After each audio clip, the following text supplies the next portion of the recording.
Hello, everyone, and welcome to another episode of the Pro Crastinators podcast. Today, there's Gib. Hi. Hey, guys. Read my comic at gibandtake.site. It's good. And there's Tom. Hey, guys. Read my comic at gibandtake.site. And there's Jess. Hey, guys, read my comic at gibandtake.site. And there's me. Read my comic at gibandtake.site. The rarely seen, extremely tired bestie boy did not sleep last night because I was under the spell of a temptress demon named Factorio. And when I closed my eyes and opened them again, 12 hours had passed, and I'd watched like half a season of Star Trek Voyager, which is not as bad as everybody says, and it's not. It's pretty good. Voyager. Star Trek Voyager, Ben. We're already recording, so I hope you're recording too. You made it, Ben. You will not be penalized, but you will be chastised verbally by me. Fuck you. That's a price he's willing to pay. Anyway, Factorio, you build your little factory and you're doing just fine. Oh, then you run out of coal. Oh, God, you're out of coal. You got to get more coal. Your factory loses power. What are you going to do? You got to expand your walls. You got to build more concrete walls everywhere. Oh, God. Did you know that in Factorio, when you develop more technology and you increase the level of pollution, yes, the level of pollution is tracked in Factorio. The monsters in the surrounding area of your base evolve and get stronger the more fucking shit you do. So that means more raids. More raids on your base. This sounds like a made-up game. I don't believe that this is surreal. What is Factorio? And then you get your fucking, oh my God, then you get your laser grid running. But then you realize by making your whole fucking laser grid defense system attached to your electrical system, if one goes down, they all go down, and you're fucked, and then you've got no defenses whatsoever, so you can't leave. You can't stop playing Factorio. It isn't often. You can't. I've wasted a whole night. Can't you save It's literally rape is what happened to me. It forces you to play the game, because if you don't, you lose you're the game. on the... It's Sisyphus. It's the Sisyphus ball, and it's fucked up, and it's cruel, but it is very fun, and I do like making purple potions to evolve my tech trees and stuff, so it's also kind of cool. Anyway, I'm tired, but... Star Trek Voyager is better than people say it is. Good topic, Nate. You know who's cool? Tuvok. Mm-hmm. Dude, bro, episodes about Tuvok just being sad that he's away from his 5 children and hot Vulcan wife, that always hits me right in the right. God, I wish I had a hot Vulcan wife. Oh, no, and here comes another episode about how Neelix was traumatized by his home planet being destroyed and his whole family dying. Wow, my whole family died. Give me a fucking break, Neelix. I don't know if you've seen it before, but there is an episode later in the series where Neelix and Tuvok go into the transporter together. That episode was not okay. That was not an acceptable episode. They morph into a single entity called Tuvix. And he's like he's all the logic and reason of Tuvok, but with all the retardation and autism and the charm and the resourcefulness and embarrassment and humiliating stupidity of Neelix combined into one great but horrible person. And then at the end of the episode, they have to essentially decide whether to euthanize him by separating him back into his old selves.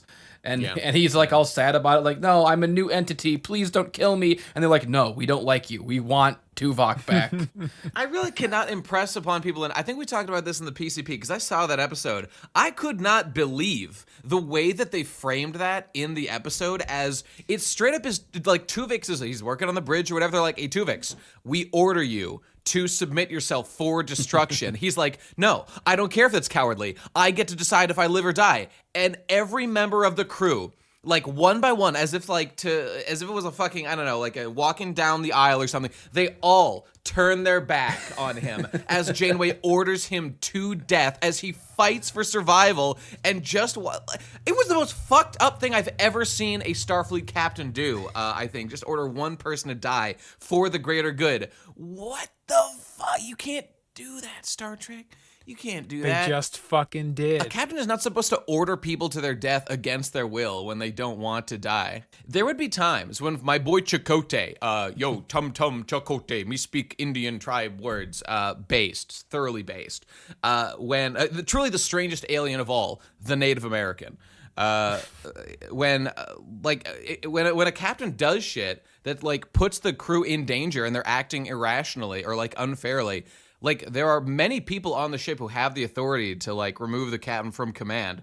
Namely the first officer being the main one, but also the medical officer and shit. If he had like if Janeway had ordered like the whole crew to like, commit suicide or something, they'd be like, okay, well that's not okay. But what if she had just ordered one man to commit suicide because she wanted the other two guys back personally? That was a personal thing for her. That's like there was no. You can't even argue that like, oh, they're stranded in the Delta Quadrant. She needs Tuvok back. She had all the strengths of Tuvok. It was arguable that Tuvix was better than both of them individually and had like both their strengths combined. So this was not like it's coldly. There was no emergency. See, I thought they would frame the episode as there would be an emergency. In this particular situation, they had to force them to defuse. I guess that's would how they make usually more do stuff sense. like that.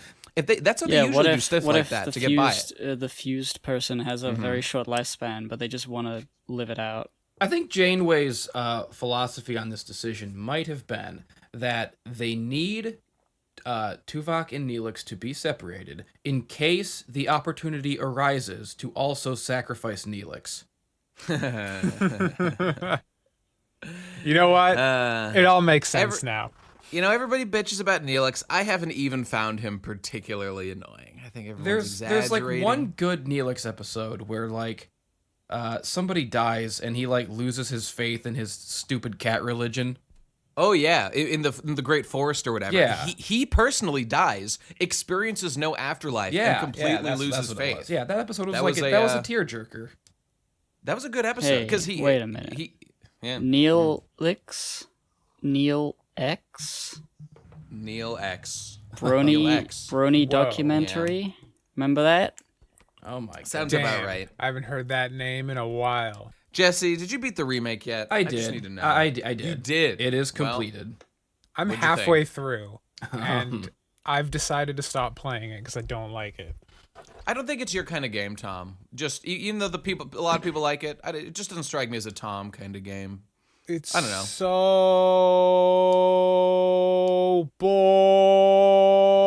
boring. Really? These side quests are just the Yeah. worst, the absolute worst.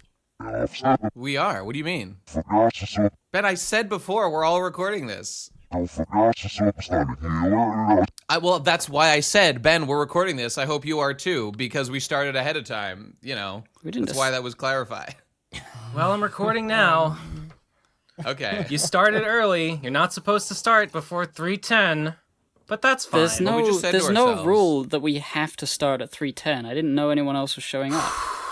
We said like, okay, if someone shows up, we won't penalize. They're them more for like 4:10, guidelines but, than actual rules. All right. Sorry. Okay, for the well, in any 6 case. previous minutes that I was inaudible.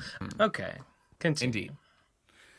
Right, Tom, Final game, Fantasy VII. Jesse, game. The side yes, quests, man. The games. side quests are just so modern game design, and I don't like them. That's definitely true. But Tom, I was wondering about this. Why not just not do them? Why not just skip all the side quests? Are they skippable? Some of them aren't. Like I want Some of them are not. I'm There are like- some places where you have to do like at least one, I think. You know, I'm that's in the wall market right now, and Aerith yeah. just got her dress, and it's just like, all right, go hang out around the town with Johnny Cloud while I just doll Aerith up. I'm like, oh, this sucks.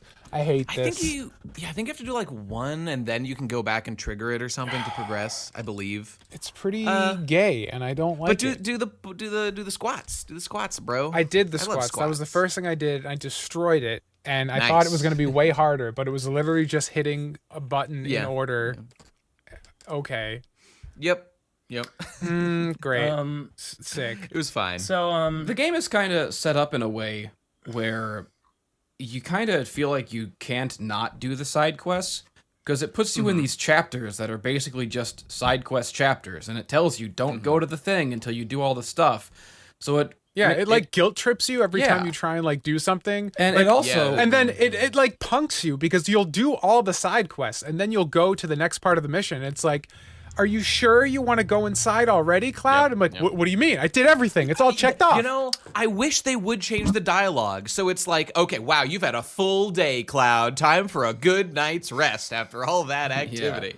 That would go a long way. It kind of, and the way that it's set up like that kind of makes it so that there's no real secrets in the game, because everything that is extra is right there. It's a side mission that is given to you and you just know about it immediately. You know, I think like the only actual like secret boss is the Bahamut thing, but that's not even secret. You just know exactly what to do the whole game. Just do all the guys. Not to spoil, I do think there is one other thing beyond that I've heard. I haven't done it myself, but I'm looking into it. I think there's one other boss. Speaking of things that are in the game, it looks like I won that bet from last week. What was the bet? About whether you could have a date with Aerith, Tifa, or Barrett. It looks like yes, you can. Yeah, it's not really a game's date. Not out yet. Part 2 isn't out. Well, I mean, I'm there's like one scene. Did the developers confirm? Slime sent me a link. Lane Slime sent me a link that said Final Fantasy VII Remake date mechanics and romance scenes, and it says date event happens in Chapter 14. At the beginning of Chapter 14, a dating event will occur where Cloud visits Aerith's garden at night. There's one scene where the part where you're staying at Aerith's house. Aerith's house. I'm not saying Aerith. You can't make me. No one can do it. Yeah. We were staying at her house. There's a scene where like it's either Barrett or Tifa or Aerith in the garden, and you talk to them for like 2 minutes. Right. It's not really a date though. It's more like what are you doing out here in the garden? Okay, but tell you what, there's a Ben. part I where will go back. But if it can be Tifa, Aerith, or Barrett. I'm pretty sure that's what that's it. Well, okay. I mean, I'll have to go listen to the exact wording of the agreement. If it's fair, if that's an accurate representation, we were talking about the gold saucer. But if this covers that, I'll pay $5 if I was just wrong about that. It was 10. That's. I mean, the terms was but that I have a feeling the wording might not be quite right. There would be a date scene between. But this isn't even a date. It's one conversation. But it's the same thing. If there's a thing where you can get either Tifa or Aerith or Barrett with Cloud. That's the new version of the same thing. I mean, I thought we were specifically talking about the gold saucer. Viewers, I don't know. Go back and let's just go listen to the audio and draw your own conclusions. I mean, I don't think who won the bet. I don't think in the written up bet that there was like it has to be the gold saucer one, but that's what we talked about it. Isn't we that nailed down exactly our what we were discussing about? No, who gives a hoot? I want my $10. Let's look into it. You know what's really fucking goofy about Final Fantasy VII Remake that I right in the beginning when you're going on like the bombing mission, like the second bombing mission, Reactor 5 or whatever, and you're having all those scenes in the subway car, and I don't know, maybe it's just me nitpicking, and this isn't really a problem. I just found it hilarious that it's like all these normal looking people in business suits going to work, and then Barrett just walks in with a fucking Gatling gun on his arm, and Sword has this giant, and Cloud has this giant fucking sword, and nobody cares. And it's just like, oh man, these terrorist guys are pretty scary. I would hate to run into them. Hi, Mr. Gatling gun man. Good to see you going to work today. And it's just like, how am I supposed to take this seriously? This is ridiculous. It was always like that, but I would argue this is one of those things that just gets weirder the more realistic. If this was like, a PS1 Blocky Man game, it would just be fine. But like, because this is like so realistic, I'm just like, these people would notice that there's a man running around with a machine gun strapped to his arm. I've always thought it was very strange that nobody comments, like, ever about Barrett having a big old gun on his arm. But he, like, has this, like, photorealistic argument with the Shinra employee. And, like, why would you call out the man with the machine gun arm in a tiny enclosed space? Are you kidding me? I also like that the Shinra employee looks at the man with the machine gun for an arm and who is very clearly, obviously a terrorist, and says, "I bet you support the terrorists."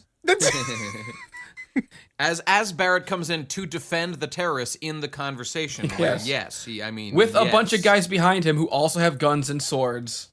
And then it's like later they're like after you blow up everything and like the big fucking robot guy, and you get back from Reactor 5, and like the guy's like, I've broadcasted you terrorists all over the fucking world. Everybody knows who you are. You just get off the train and walk around as Cloud and nobody cares. I'm just like, everyone was just paying attention to this epic fight, and they know who the terrorists are. They like expose Avalanche, but then nobody cares. True. I'm like, why? They were on the TV. Like, what the fuck?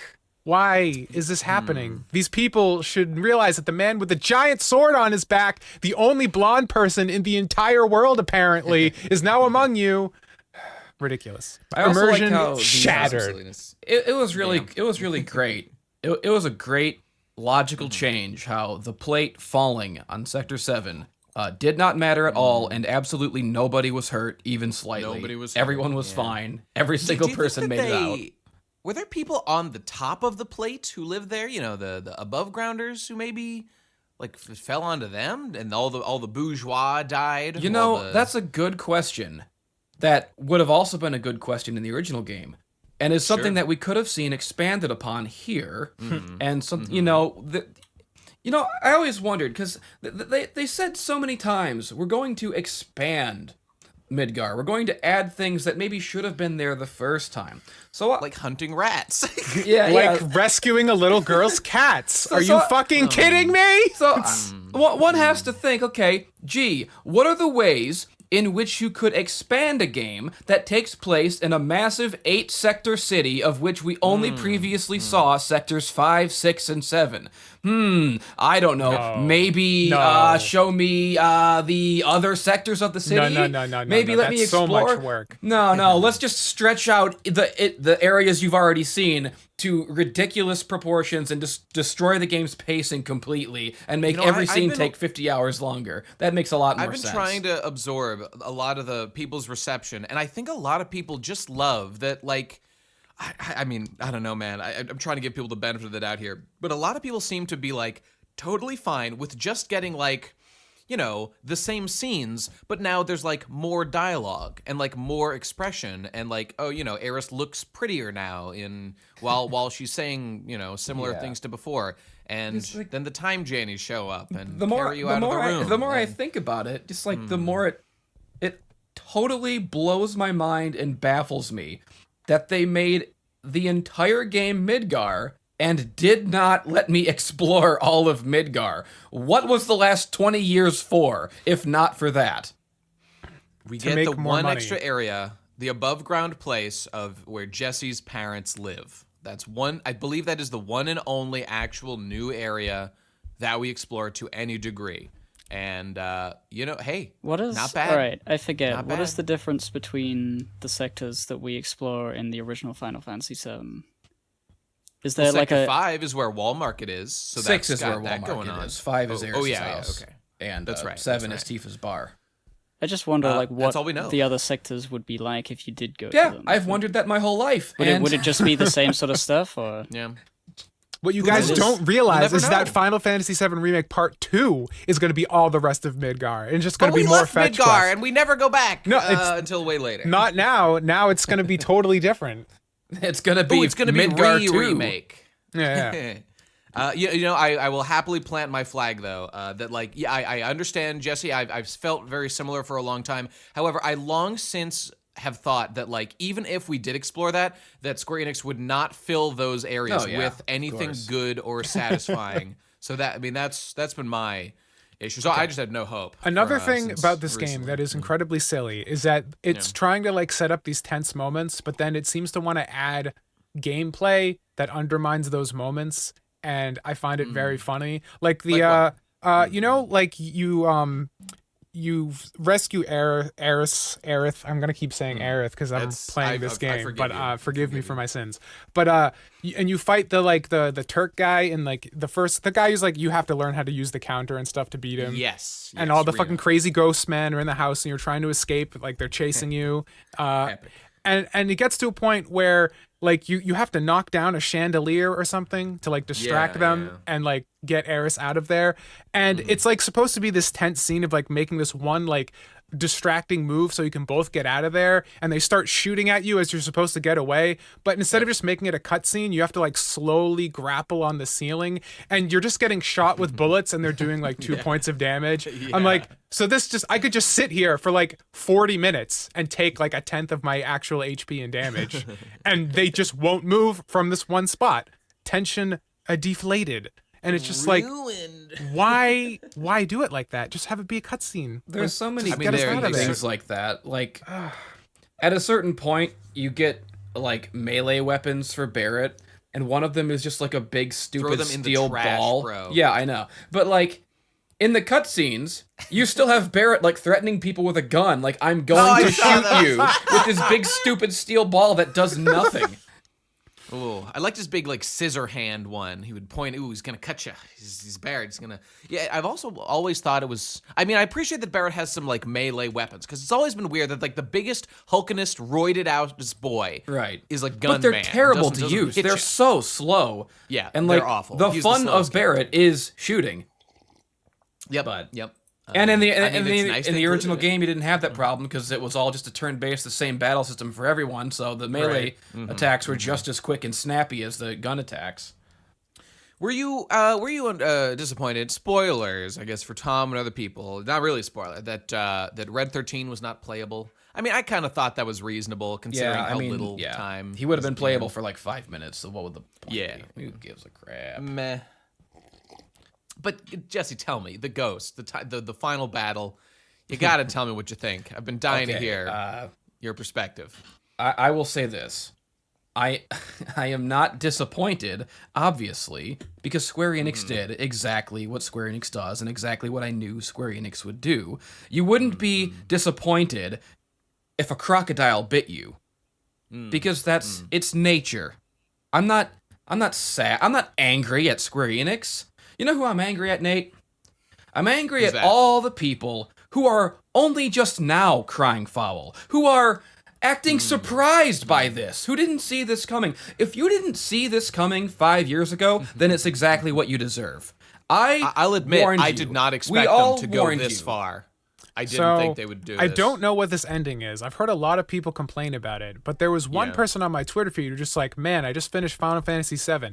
Loved the ending. Amazing twist. Can't wait to see what they do in part 2. Did this person play the original? Yeah. Okay.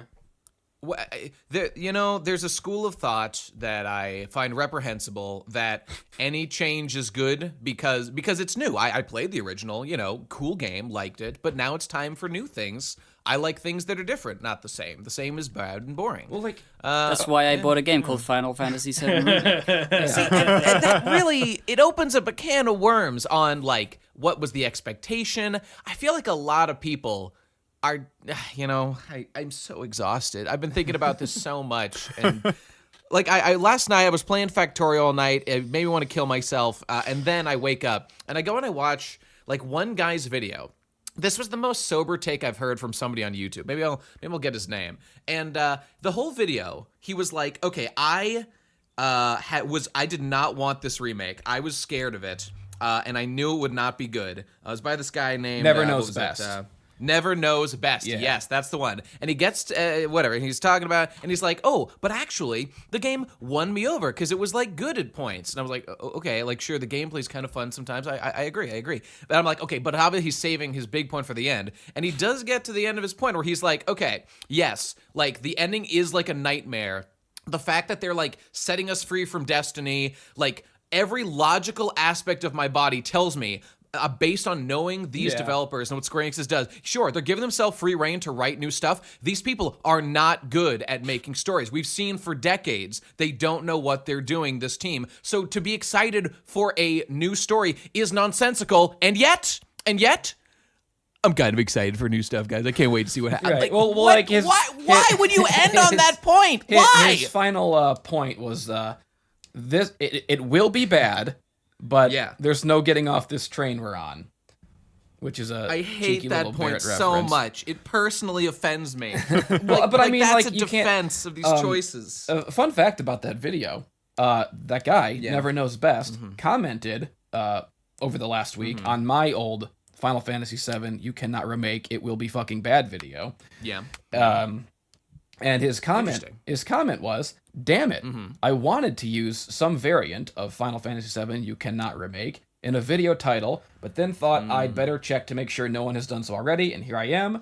And 5 fucking years ago too, truly ahead of its time, really great video, I loved it, 10 out of 10, watched it twice. So that review, which I think is still the best review so far that I've seen of the game from anyone, it was originally going to be called You Cannot Remake, but he checked out and saw that I already did that 5 years ago, which everyone should have checked and seen that I already did that. You know, I'm seeing, it's making the rounds, and I'm even seeing people like attributing it to people like, oh, how clever of Pat from Two Best Friends Played to have said that thing. I kind of said it 5 years ago. I kind of predicted all of this, and you didn't listen. I warned you all, and you didn't listen. And now that I'm right, as usual, every time that I'm vindicated and proven right, nobody cares. Nobody's going to acknowledge it. That's all I want. Just some acknowledgement from the world that I told you so. Just once. I've been getting a couple of comments on my video. Some saying, wow, bro, you sure were right. And others saying, this is embarrassing.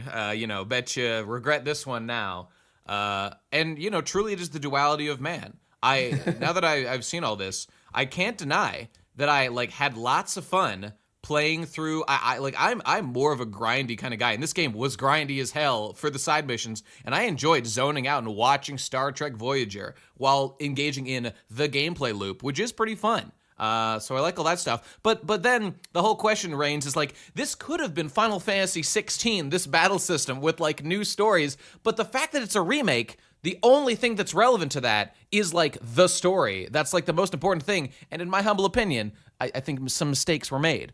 So did you find this game to be, I don't know, do you like it? Is it good? Are you a fan?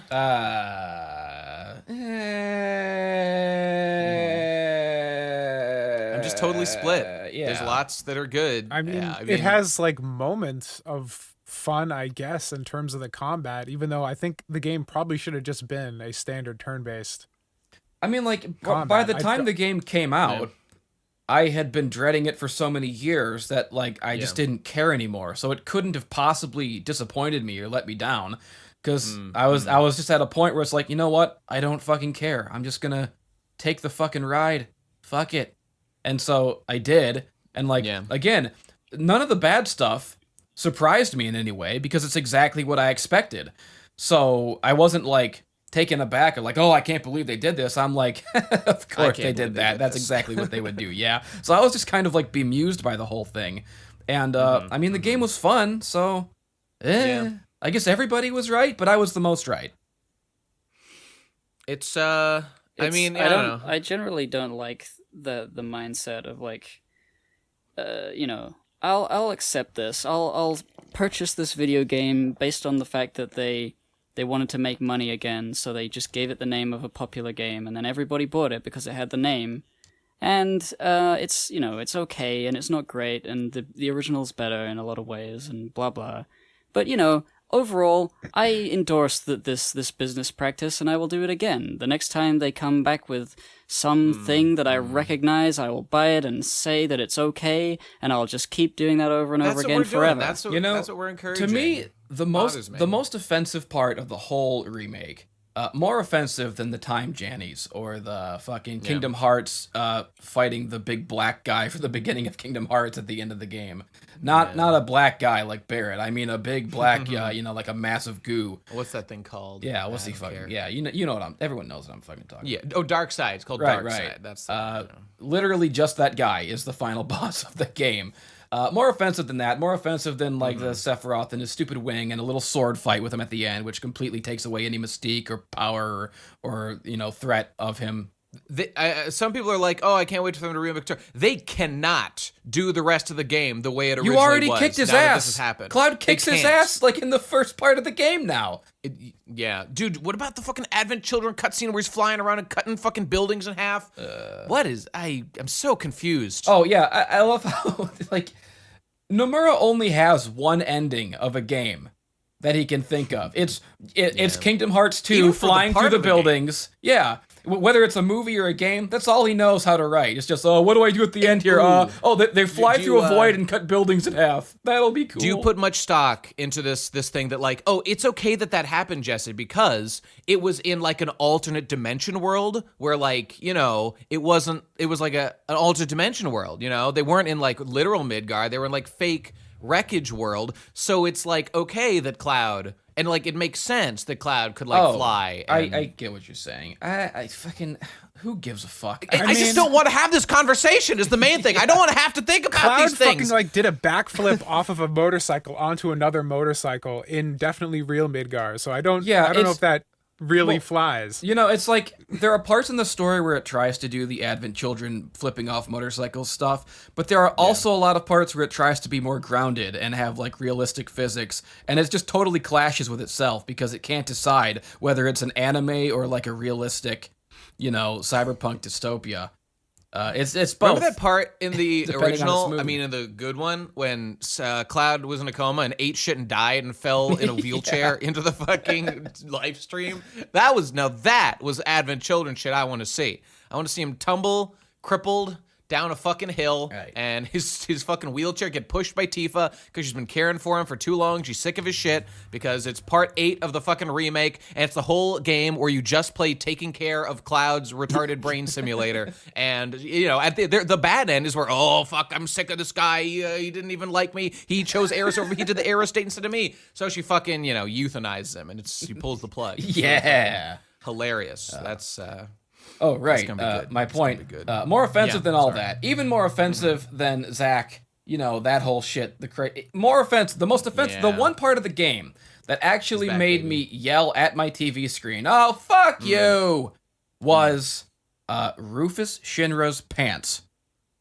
The pants! The design! The whole damn guy! As soon as I saw those pants, I thought, there's the Nomura I know. That's my boy.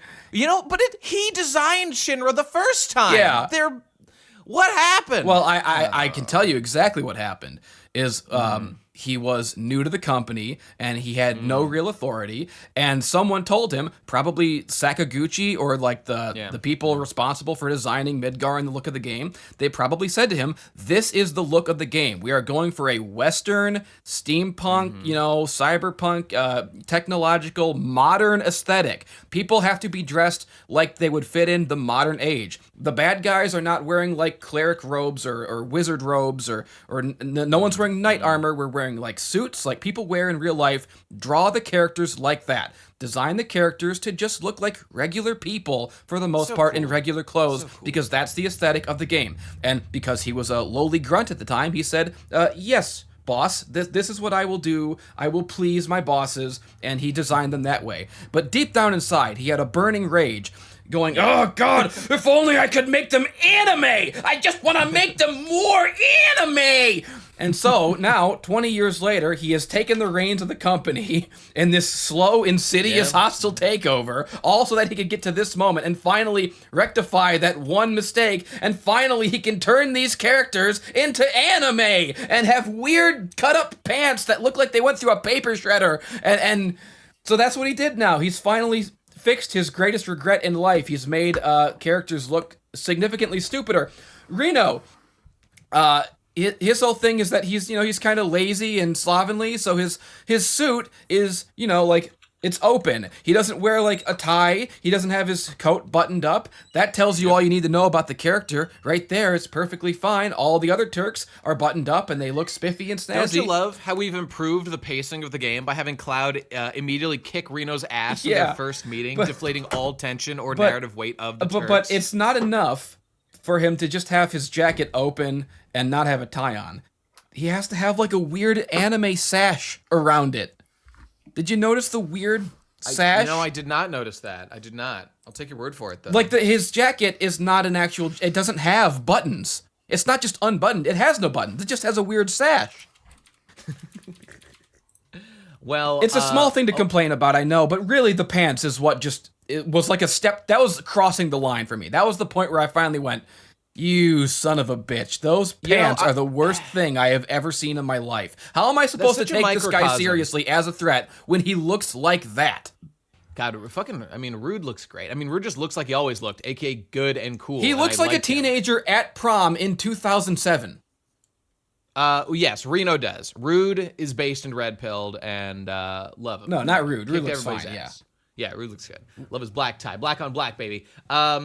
Oh shit, what was I gonna say? Oh, the argument around Rufus's design in the remake, I think it's such a great microcosm of everyone's thought process. Because like obviously this is detail that doesn't matter that much, but it matters. It informs the character. It's interesting, right? It's like you say, oh. What God? They changed his design. Like, what's that about? Then the response is going to be like, oh, he looks fine. Like, well, what's the problem? You're like, okay, well, I'm actually looking at it, and I just don't like it. I mean, it doesn't really fit with the character. Blah blah blah. Then the response becomes, well, Nomura did it. He's the one who designed it originally. So what are you complaining about? It's the same people doing it. Well, okay. Well, times have changed. Nomura designed it when he had bosses. bosses and people smarter than him telling him what to do. But now that he doesn't have people higher up telling him what to do, he can do whatever stupid shit he's always wanted to do. And so now the characters look stupid. It doesn't even make sense from a character standpoint. Rufus is like this silver spoon. He's the heir to the company. He's like dressed to impress at all times. He would just be wearing a regular suit, wouldn't he? Wouldn't that make sense for him to be wearing a regular suit that's white and cool looking? No, he has to have silly, goofy paper shredder anime pants. Rufus Shinra has become Ben Saint going to Hot Topic, buying those big-ass pants with straps and shit, going, it's not a phase, Mom. Goth is a lifestyle, and I will choose to live by it. This will be my governing policy when I take over Shinra. I do think I would have really liked this look when I was a teenager. That's true. I would have appreciated it. I would have wanted to be like him. It looks big, bulky, and a skirt. It doesn't look like a flowing coat. To be fair, you just gotta compare the original that the original Rufus did not simply have pants. He did have sort of like a long coat thing going on. Okay, that's true. It didn't but look I really like think this, if you put them side by side, I mean, polygons would not have allowed it. The difference is clear. Indeed. I mean, it wasn't this. It wasn't like this. This is some fucking Hot Topic bullshit.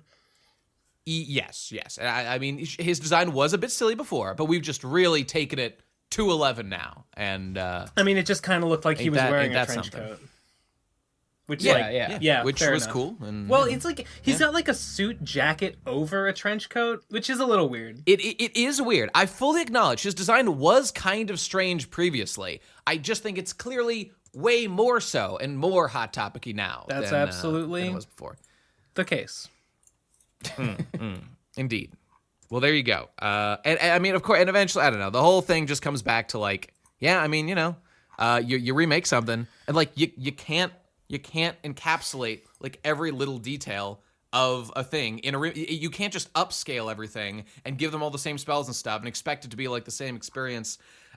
You know what? In that guy Never Knows Best video, he made a chart that was very educational where he pointed out that like product is made and then like divergent path, person interprets product. And then there's another divergent path, other person interprets product. But then that other guy who interpreted it, in this case, the creators or whatever, then they make a remake. And then it is consumed by the viewer. And the dichotomy between like the different interpretations of the thing, like I just don't care. I just don't care what any individual developer thought about Final Fantasy VII when it was being developed. It can be interesting to know, but I don't care. What I care about is the product that actually came out. That's the only thing that matters, and it was good. And this is the reason for all the issues that I'm seeing before me right now. Like, well, actually, that's not even true. When you just change the whole story and add literal fate deviation mechanics to a plot.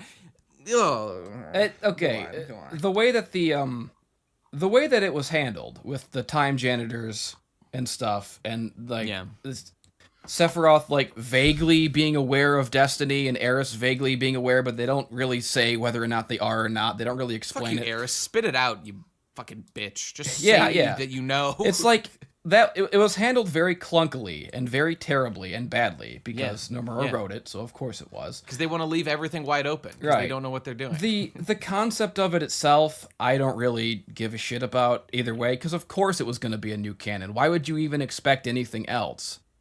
I mean, the fact that a remake exists in the first place is itself an indication of new canon because it's gonna be different. It was always going to be different to some degree, and the fact that it's different to a large degree doesn't change anything. Like people are saying, it's kind of getting on my nerves how many people are going, oh, they They falsely advertised it as a remake. They lied to us. No, they didn't. Like, you're not going to find anyone more defensive of the original Final Fantasy VII than me, but this argument that they somehow falsely advertised or lied to people doesn't hold water for me. It just sounds, like, stupid. Like, I believe that a little bit. Look, I'm not one of these people who would like sue them. Like, I just feel cheated by playing the product. In order to believe that it was going to be an exact representation of the original, you would have had to not pay attention to Square Enix for the last 20 years. I don't think that I think you're trying to give them a pass on this issue, that just because they've made bad stories, they could a remake. People have been bringing up the example, and a bunch of people like Never Knows Best, whatever. People will be like, "I love getting my expectations subverted." Remember Metal Gear Solid 2, guys? That was so genius. This game, it could have been good. It was just done bad. A sequel is not the same as a remake. There are things you can do in a sequel that is a totally different situation from calling something a remake. When they remade Final Fantasy IV for in the 3D models for the DS. That was a remake. Why didn't they change the story? Why didn't they do that? Because it's Final Fantasy IV, a remake. Why did they change it this time? I don't know. Because they don't want to gamble on making Final Fantasy 16, so they put all their hopes on a remake, and they cram all their terrible ideas into this, because it's what they got. It's because they know it'll sell. This is the rationale going on in my mind, and I find it deceptive and duplicitous. And I do not think they deserve a pass. In the same way that you can give. I'm not giving them a pass. I'm just saying, all this like anger and betrayal that people are dealing with now, I have been dealing with and coming to terms with since it was announced. We both since before that, since Advent Children came out in like 2005. That's when I noticed that this train was going off the fucking rails. So I've just long since come to terms with this. I can't muster the kind of like gamer rage that so many are having over this, because it's like, yeah, what did you expect? You know? I have been uniquely surprised by the particular way that this has happened. I did not expect it, so perhaps I don't know. That's why I feel strongly. There was a good point that Never Knows Best brought up in his video that I agree with. I think maybe. And would like to expand on, just to see if I agree with it coming out of my own face. Sure. So this idea of we're going to remake a little bit of the game first, and then use that as a springboard to maybe surprise people and tell a new story. Okay, I can, you know what? I can deal. I can vibe with it. That's fine. Do your silly little fan fiction. Do whatever crazy, stupid bullshit you want. So go ahead and surprise me in the next game. That's fine. However, what makes more sense? To make this deviation when they leave Midgar? Or to make this deviation, I don't know, at the part of the game where the disc changed? Where Aeris dies? The most important scene in the game. Wouldn't that make more sense to be the point where the story of this first one ends, and then you put a little stinger in there that says, hey, maybe we can deviate a little bit? Wouldn't that be better in every way? Well, that just gets back into the issue that is so easy for us to ignore now, that this is a 1/10 of a fucking game. Yeah. That this is, it's so easy to forget that with everything going on. And, in some way, I guess the way they're doing it, they've kind of given themselves leverage because they are going to be doing just something different now. But, I just don't trust them. I don't trust the artistic integrity of these people to, they sat down, 5 years ago and said, here's what we're doing, guys. We're making the first one. At the end, we're including a scene where we say Destiny's changed, and this is our plan. We know what we're doing. They don't know what they're doing. There is no plan. They just know that now they've given themselves the ability to do anything. So they did not sit down, I guarantee you, and plan anything beyond, guys, what if we subverted expectations? What if we did that? This is their guiding star, and they think it makes a good game, and they're wrong, because there's meaning. But I guess nothing means anything, right? Every story, it doesn't matter how good or what the point of a story is. It just matters if it subverts expectations. That's all that matters, right? I wonder if they're gonna somehow, make Sephiroth like turn good and be like, we have to stop Genova, guys. She was the bad. Genova was bad. I'm on the team now, and Sephiroth just joins the party. I'm just spitballing ways that it could be silly and stupid at this point because I'm just entertained by it. I think he's gonna save Aeris and kill Tifa. I think this motherfucker is gonna do the stupidest possible thing. I mean, hey, it's a new world, maybe we can do whatever we want. So let's save Aeris and kill Tifa. That is the most obvious thing you could possibly do, and I would put money it's gonna happen. I'll bet anybody $10 right now. Aeris lives, Tifa dies. I will bet that happens. Who wants to take me up for $10? Yeah, it's certainly possible. Anything's possible. Anything is possible. I don't know. I don't know whether you can kill a woman these days. I don't know if that's possible. Yeah, I mean, because Jesse, you've seen the end now. Nobody died, as you said. Sector 7 died. Forget that. Every Avalanche member. Oh well, sorry. We don't know the millions upon millions of Avalanche members that are out there, but the ones we do know, everybody, they're all alive. Just this once, Rose. Everyone lives. Everybody, they're all fine. I don't know. I said it somewhere before, but like in Gurren Lagann, the show, there's an episode where like all the supporting cast from earlier in the show dies, and a lot of people felt that it was like abrupt and kind of cheap and kind of sucked, but they all died. When they made a movie, that it was basically a remake of that scene, like the second part of the series. They just changed that scene such that all those characters just live now. They just changed it. And what did it do? It just made people happy who didn't want to see them die, and it undid a little bit of the tragedy of that moment, but whatever. They piled it on a Keaton. I think that is like the worst, most hacky decision ever made in the history of things I like. And I mean, it's just exactly the same thing here. You just don't get to do that. Why do people want people to live? Isn't all stories? I mean, yeah, it makes you sad when a character dies, but that's the point. You're supposed to feel sad so that you can feel happy when I'm hearing people make this achieved. argument. I mean, yes, like literally stories are like, you don't need to defend these fictional people that only exist in fucking bits and bytes. They literally feel no pain. They exist to serve a story. But I've been hearing people make the argument that like, okay. In the original, the point of that story, like sure, Sakaguchi had a theme. It was life, right? The theme of the game was life. So it's about like, the fragility of life, and like the difference that human beings can make with their life and after death. Whoa, bro, maybe that can do some shit too. Hence the whole Aeris dying thing. It was kind of important. But everyone's like, oh, no. Now, see, it's a new thing. It's a remake, right? It's a totally different story. The new story is about changing fate.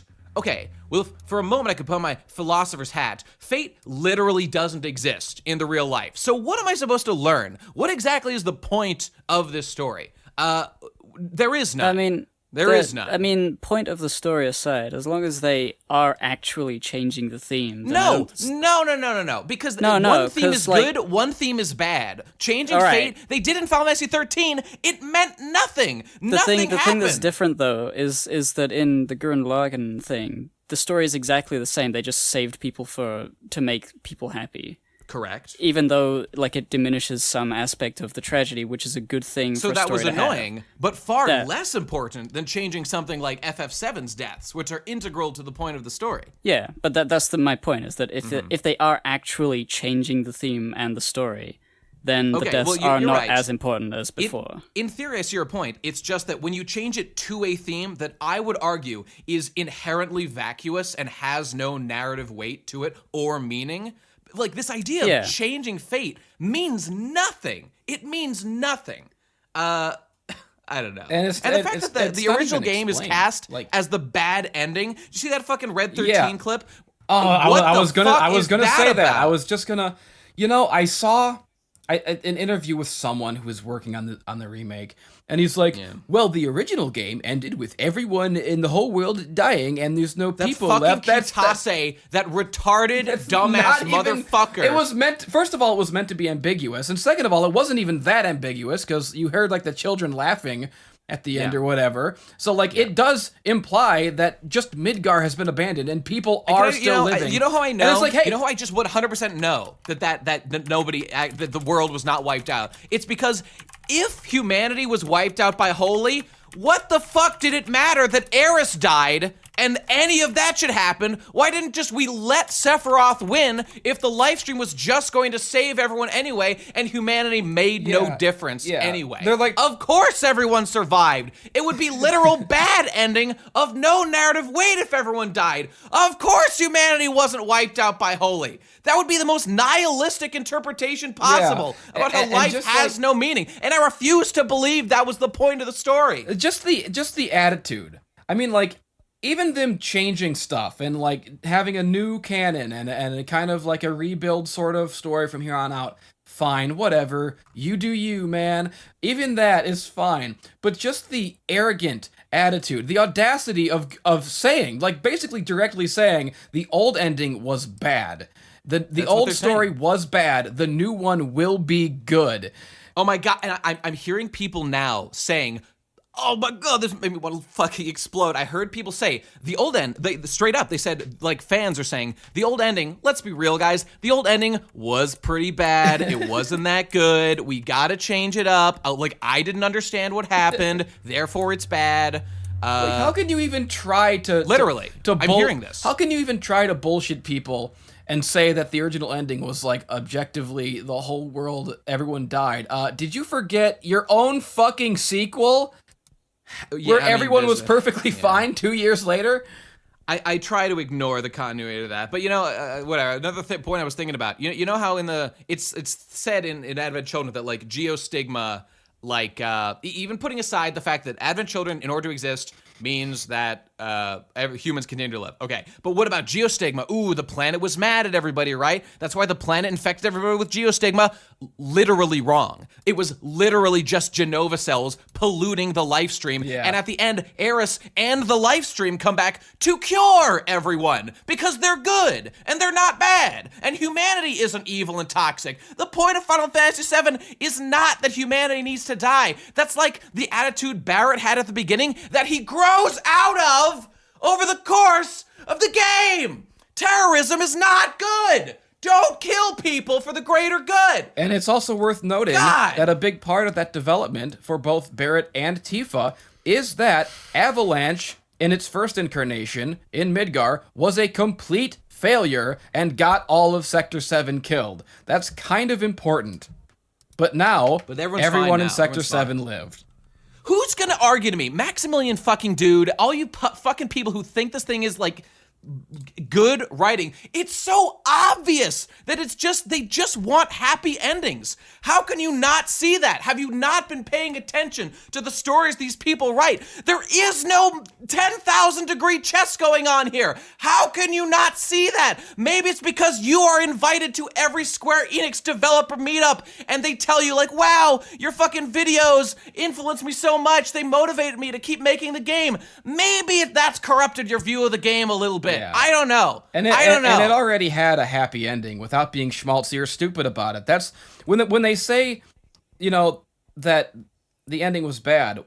It's not that the ending was, like, sad. It's just that it wasn't overly schmaltzy. The ending was tasteful of Final Fantasy VII. Yeah. It was just Imagine that, a tasteful ending. Cloud, like, sort of, like, overcame his anxieties and overcame his trauma, and he beat Sephiroth in a battle of wills. They saved the planet. Eris's little holy spell got to do its thing. The planet did its thing, and they go, oh, but will it kill us too? Are we just as bad? Who knows? But then everyone, and you know, it's tasteful is my point. It just goes to show you cannot trust people to formulate a fucking coherent thought based on the narratives of a fucking story, or they'll just fuck it up. They'll just not understand what was the point of Final Fantasy VII. Do all this stuff so that everyone dies at the end? Do you think that was the point of the story, boys and girls? I'm telling you, the answer's no. The answer is no to that question. I mean, yeah, didn't Sakaguchi say a long time ago that he made the game... The whole concept of the story was his way of, like, dealing with grief because, like, his mother had died or something, and, like, like, moving on. Like, the story is about moving on, and, like, it's about life. It's not about death and nihilism and the whole world. You want to talk about moving on? How about we bring back everybody that died? How's that for moving on? That's not what I meant. That's not what I was. You did it. I hate Zach. He sucks. Zach I want him to is die. the most... I mean, I want him to die again. Why is everyone into Zach? I don't understand. I'm sorry I'm yelling so much, everyone. I just got a lot. I mean, like, I know that he died to begin with, but I mean, I want the concept of Zach to die and go away. People just get attached to characters because why? Because they're nice? I'll tell you why. Because they were 8 years old when Crisis Core came out, and so to them, that's the end-all, be-all of the series, and that's good. Can you believe people that? Tell me Crisis Core is good. People tell me they're like, you like the original. Oh, spin-offs don't matter, man. Like, what do spin-offs matter? Like, why are you mad? It's just a spin-off. It's not like it's fucking with the original game, bro. It's not like look where we're at now. Look what we have to deal with. Because this virus has been allowed to spread. This is Genova polluting the life stream of the public consciousness of this fucking game, and everyone's thinking wrong things because they weren't in the original. Because Sakaguchi has left the fucking building. I'm not even trying to say Sakaguchi was like an angel and everything good left with him. It's just that the atmosphere that created the original is gone, and we've got something else. And it is like a totally different company at this point internally. What was I just gonna say? Something about Zach sucking. Oh yeah, there was one part, Hojo, at one part of the game. Oh boy, here we go. He said the letter G. He said G. And I had an ulcer. I coughed up blood. He specifically said, oh, these soldiers, they're G types, not S types. Yeah, oh yeah, baby. Oh yeah. And I went and there was blood all over my... Gacked is back, baby. Here we go. I gacked all right. I fucking... Did you enjoy the scene? Why? What the fuck is the... Why would Hojo just say when he meets Cloud, oh, I know you. You literally weren't a soldier. Oh, yeah. And then the time Jannies carry him away after he says it? Why not before? If you're trying to preserve the timeline. It makes no sense, because, like, the idea is that they come and they prevent people from changing Destiny's course. Anytime that a character deviates from what already happened and does something different, the time janitors show up and stop it. Okay, how are they deviating in the first place then? I've been wondering that. The answer has to be either Sephiroth is doing something with time shenanigans. That would okay, sure. But is Hojo? Why did Hojo do something writers. different? Why did Cloud try to kill Reno this time? I have been racking my fucking brain. Look, people are gonna ask for 10,000 IQ plays. The answer is these people are terrible writers and they don't know what they're doing. That's the answer to the question. You can spend all day searching the stars for the fucking... What does it mean, bro? What are the implications of this? None of it's there. There is no substance beneath any of this. The answer is they don't know what they're doing and they're fucking everything I love up. how they're supposed to, like, preserve the timeline as it was, as if it's not going to significantly alter the timeline to have everyone in Sector 7 see a giant swirling tornado of cloaked Grim Reapers around the bar. Like, that's not going to alter anyone's lives, that they saw that shit. Okay, like, Barrett gets stabbed by Sephiroth, right? And the Time Jenny somehow brings him back? Or, what? Yeah, you know, I almost... What the fuck? I almost thought for the briefest of moments, oh my god, they're doing something different and interesting and unique, and I can't believe this is happening. I'm actually surprised they're killing Barrett in the first game. Oh my god, I can't believe... Oh, no, they're not. And I don't want to hear you fucking people being all like, did you guys know that they were originally going to kill Barrett and, like, the whole crew? Yes, I've read the interviews. I know that they were planning to kill the entire rest of the cast except Cloud, and then Nomura talked them out of it. Do not quote the ancient knowledge to me. I was there when it was written. Yeah, indeed. It's just the time Jannies, man. They save Barrett, but isn't it kind of important to preserve the timeline that Cloud not know that he's a soldier, or that he was in fact not ever a soldier? But he just hears that from Hojo. Shouldn't like an appropriate correlate? Wouldn't it be like, okay, Barrett dies, and then the time Jannies restore him? Wouldn't an appropriate correlate be, like, Cloud hears he was never a soldier from Hojo, which he does, and then the time Jannies, like, go into his head and, like, remove that vital piece of lore. Instead, Hojo just tells him, and he goes, oh, crap. Oh, well, I'll just pretend I didn't hear that. It's treated like he he doesn't even consider it or think about it, even though that's the biggest reveal in the entire game during fucking Cloud's introspect. I don't understand why people think this is so good. I am so confused. This entire third act of the game, I mean, the one good thing about it could have been that people who didn't get a chance to play it the first time could experience the story. If you didn't play Final Fantasy VII, you would have no fucking idea what is going on. Sephiroth is not explained. Cloud's backstory is not explained. And the Calm flashback is the next thing that happens narratively. Yeah. So they could have, somehow done it there and put Sephiroth after that or something. Yeah, I almost thought, I was thinking, the whole game, I was thinking, oh, I bet I know what they're going to do. They're telling everyone it's just Midgar, but they're going to go a little bit farther and go to Calm so that we can do the flashback, and that's where it'll end. Sense. That would make sense, but I thought for sure, surely that is the thing that makes sense narratively for the structure of this game, but no, they didn't even think of that. In my video years ago, I asked, I think the important question, who is this for?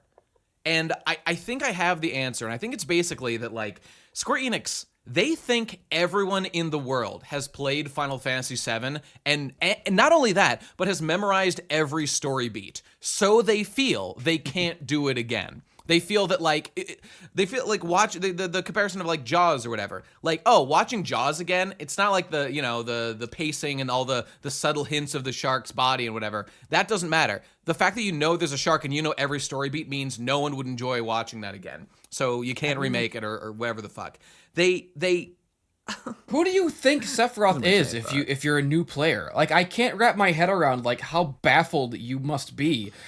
He's a guy. That's all I know. He's a guy. Sephiroth is just this guy, He's just a guy, and he's pretty badass, I guess. Yeah. But maybe he's gay. I don't know. He's definitely pretty gay. I don't know when that happened, when that change occurred, but at some point he did definitely catch the gay. Sephiroth not is that there's anything sitting in the wrong back with of that truck in the Calm flashback with Cloud, just doing squats, and Cloud's like, "Oh, I can't wait to try out my new materia." And Sephiroth just doesn't, "I shall give you despair." He just says, what a green rookie. Yeah, look at this rookie over here. He's just a dude, man. He's just a soldier who fought in wars. If you're which, by the way, is still going on. Wutai is not a tourist town, as famously sung by Jesse in the Shinobi rap. It's in fact, a powerhouse. Oh God, why are they changing things like this? Deep cut. That matters for Yuffie's backstory. Yeah, exactly. They should have just used my Shinobi rap as the template for this story, because I told them what to do and how to do it. I was very scared when they did the Angel of the Slum side missions. I was sure that it was going to be Yuffie, and I was like, "Oh no, what are you doing?" Yeah. Thankfully, it wasn't. That was the one thing where they showed restraint. They have that one girl who is literally Yuffie, basically. Yeah. But she is. I looked it up. I have not read the spin-off novel. Oh my God, she's got a novel. Fuck it is. She's from a novel, boy. Oh, She's from a no. novel. So is remember that guy working for Don Corneo, Leslie? He's also from the novel. No. Yeah. He was the one new character that I didn't hate completely. I didn't hate him at first, but then the side mission just kind of dragged with him, and I was like, I get it. Obviously this happened to you. So terrible then he writing, got to the part where he stupidly monologued instead of shooting Corneo, and totally got fucked like an idiot. I did seeing Corneo cuck that guy, and I was like, ooh, Corneo actually did something cool. Yeah, good work. I like that. This is how he became a mob boss in the first place, or whatever. Yeah. So yeah, if you're a new player and you beat the game, and you see this guy with black hair, and he's walking past Eris and is doing all this melodramatic sad shit with this guy that you've never seen before. You have no context for who this is whatsoever. What are you thinking? They think everyone knows who all these characters. They've put themselves man. You want to talk about if you're Tom, you can relate to this. In the past, when I've been making games, when I personally have designed games as a developer, you spend tens, hundreds of fucking hours, thousands of hours, like working on like level design and things. There are puzzles, for example, that you implement into a game that you can solve because, first of all, you know things about how the game's designed, and even more than that, you have developed skills far beyond what like an average player might have. It's like Square Enix is approaching this game design thinking like from within that box, like, oh, everyone knows every aspect of this game and like every beat of the story. Even though you think, how many people love replaying Final Fantasy VII once in a while to just be like, oh my god, I forgot how good the atmosphere was here. I forgot how good the, like, you know, Reno's appearance was here. And like the Midgar Zalam scene and the fucking, I don't know, meeting Tseng in the Mithril Caves. And everything about Rocket Town. You forget these little details, but they just assume you have everything in your fucking brain. And there's no point in being coy about any detail. Even when it was like the point of the narrative, the way you like subtly present Sephiroth throughout the game, because spoilers, it's not even Sephiroth until the end of the fucking game in Northern Crater. Why did they make the motorcycle chase not fun this time? I don't know. I thought it was all right. Why did they make it bad? I'm not gonna lie, like I always loved the original. You know, it was kind of hard. I mean, I mean, like it, the original just had like it just had a fun arcadey simplicity to it. And now there's a boss battle involved where you gotta hit the guy's tires. I did not like that boss battle. That was one of the 2 times I died in the game against that boss the first time. Yeah, I guess we'll give everyone else on the show a chance to talk now. I guess we've. Sorry, guys. One more thing. What? It's cool that we just did Final Fantasy VII podcast remake. We've remade the podcast about Final Fantasy VII.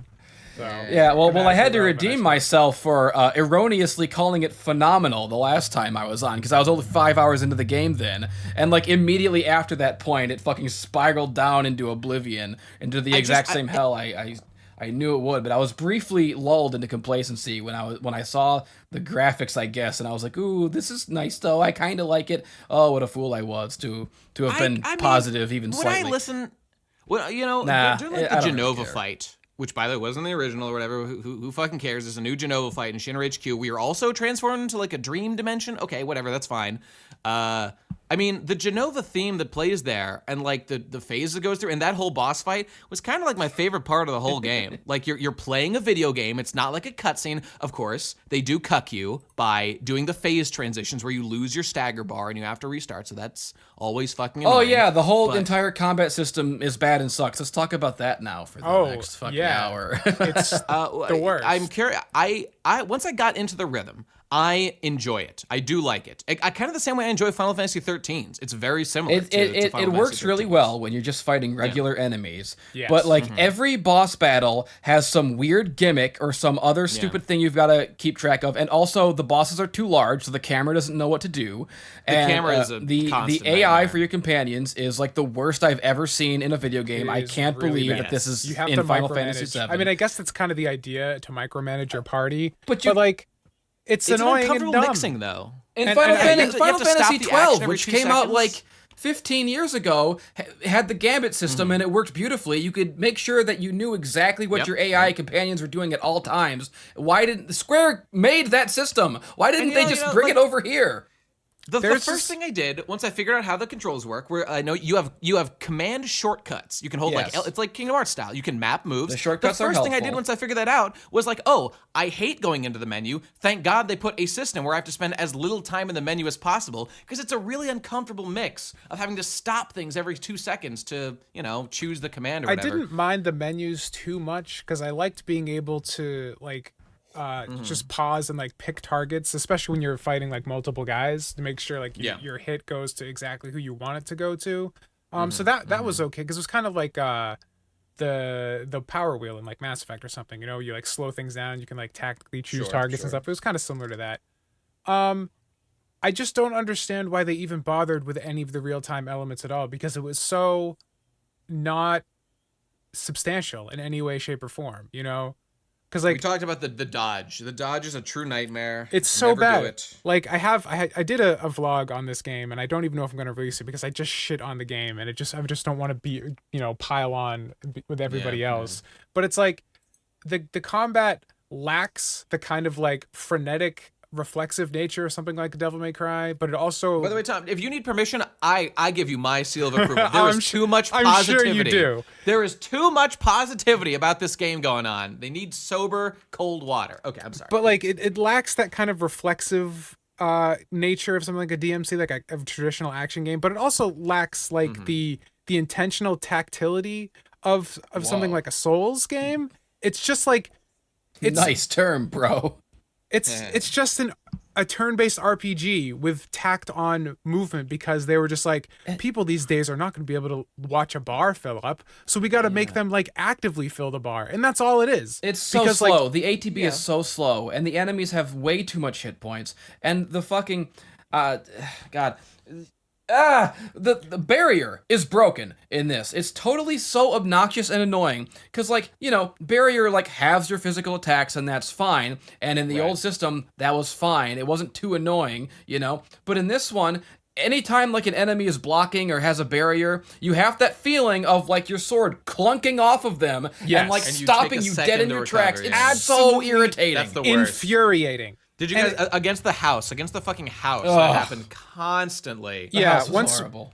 You just, I didn't die against the house. I actually like was able to beat it, but it was just like annoying and slow, and it's just like, if it was just doing half damage and I was still attacking, like that'd be one thing, but it just completely ruins the flow that they're trying to build. Another thing that's really annoying ATB either. Yeah. With the boss fights, like some of them have like certain like attackable weak points, like the mechs and stuff. You can like blow off their arms and shit like that. Yeah. But like it doesn't work because the attacks are so clunky. You'll try and hit an arm, but you'll just end up hitting the body. Like even in the first boss battle where you have to attack the shield generator.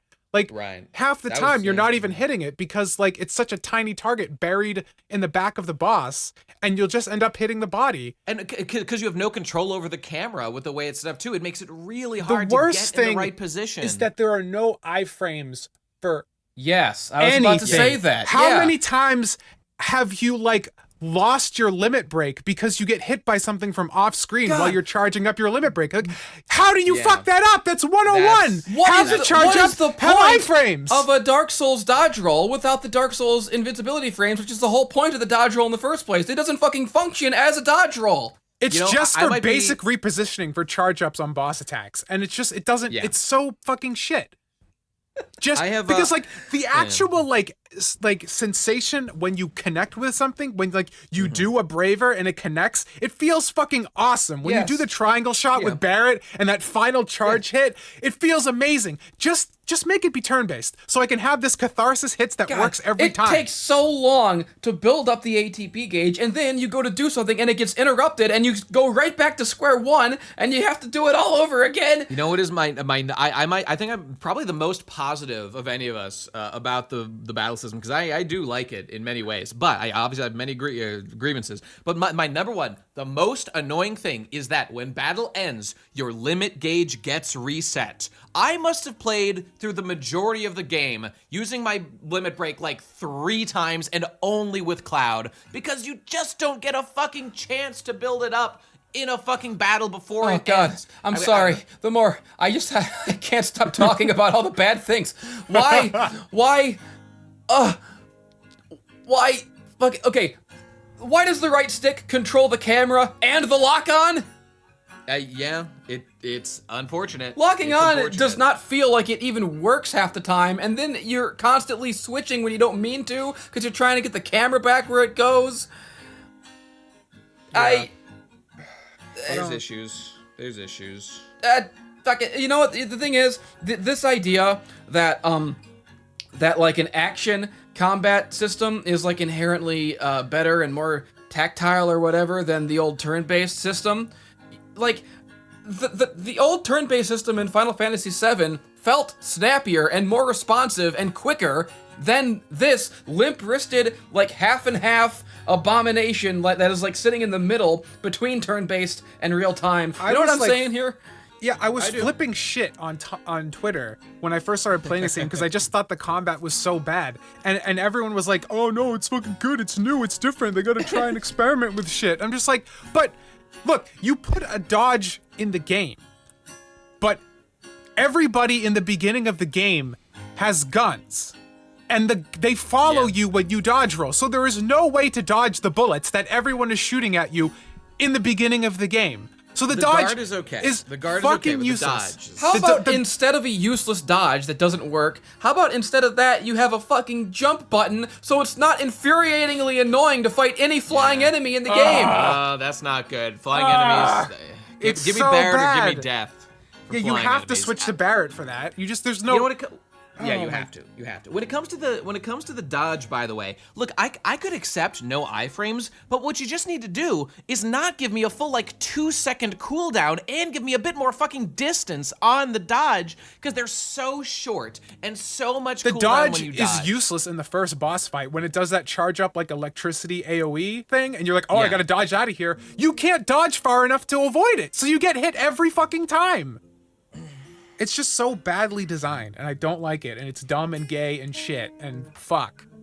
You know, I've had a lot of fun with side missions, doing battles, but The side mission battles are okay because it works when you fight mobs and ads and regular just enemies, because you can the damage output on your normal attacks is basically nothing compared to the ATB attacks, and but that small amount of damage is enough to cut through normal guys running around on side quests and stuff. You can play it essentially like an action game, and when you're fighting melee guys, physically getting out of the way with a dodge roll allows you to dodge attacks.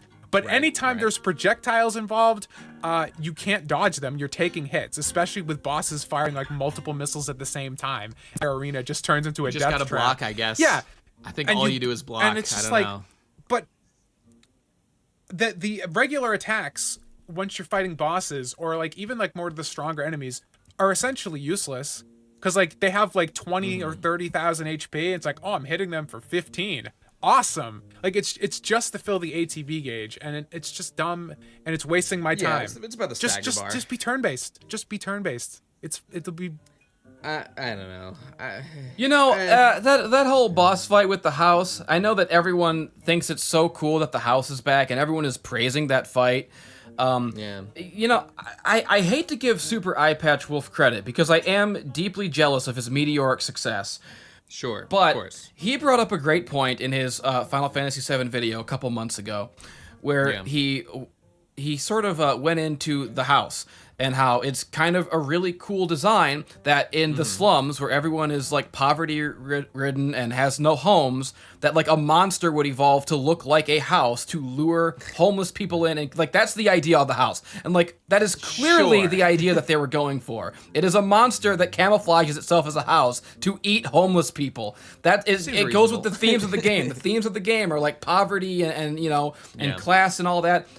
It's not that anymore. It's just a robot monster that Corneo keeps in his stadium for some reason. That's dumb. That's not good anymore.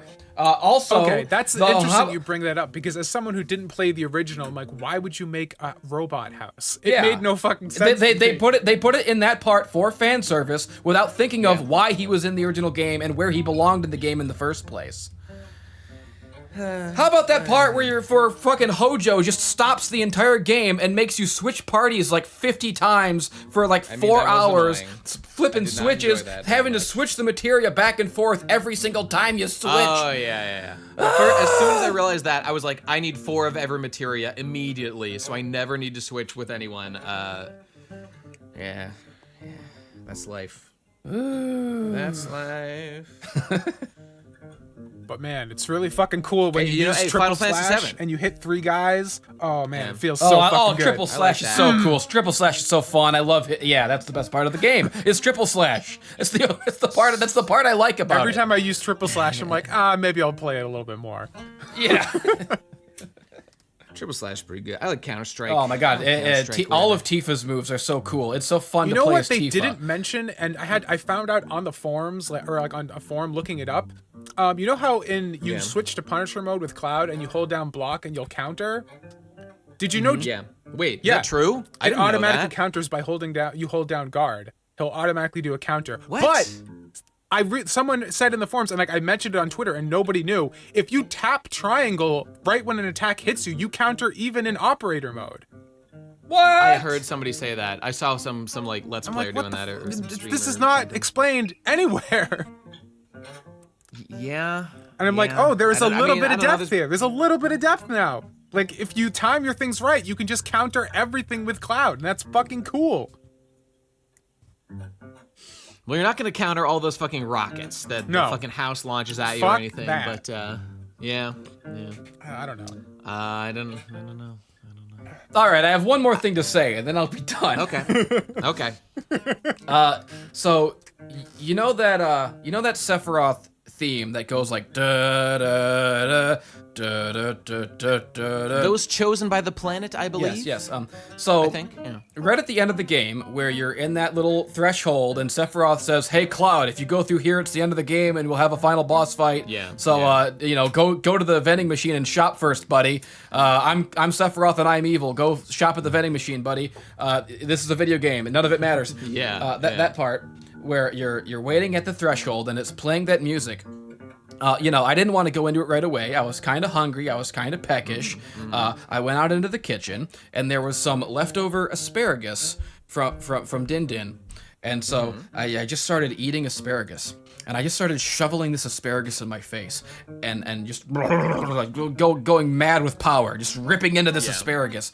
And in the background, the song was playing. Da, da, da, and I'm just like, I'm eating this asparagus like a dinosaur. And then I just start going. And I think you'd appreciate this, Nate. I just started going. Yeah. Eat your greens. Eat your greens. All right, I'm done. I'm finished. That's good. Yeah. All right, voicemails. I don't know. If you want, we can go to them. Lol. Wait, what? No. They can't just be the Final Fantasy podcast. Why not? It could. I mean, what else? An hour and Has a half anything almost. else interesting happened? No. Oh, I hate Factorio. It's too mean to me. Factorio's not even a real game. I don't even believe in it. What happened in the true, world? Kim Jong-un is probably dead. Lamau. That's cool. And we can all worship his Yas Queen sister. We can finally start simping for North Korea. Ooh, yeah, at last. Pretty sick. Yeah, pretty good. Yeah, you're right. There's nothing. This is just go to Christmas. All right, fuck it. I got them right here, boys. Here we've only got 3. We have a lowly 3. Wait, we're really doing it? That's really it? I'm fine with it. I got no objection. I thought for sure. Well, Ben, do you clean, baby? Do you have nothing to say? What the fuck do I have to say? No, I don't have anything to say. I hate my life and I hate quarantine and I'm really depressed and everything sucks. Agree. I agree And with here all I that, am and I'm on the show. Why not play a beautiful new remake of and your I favorite come on the game, show, Ben? and then I hear all about this Final Fantasy VII remake bullshit, and you think that's doing anything for me? Nah, dude. I'm sorry, I don't want to spread misery. I do not want to. Well, how's your Animal Crossing? Fine. I got more roses. Yeah. Hey, play the fucking jingle, I guess.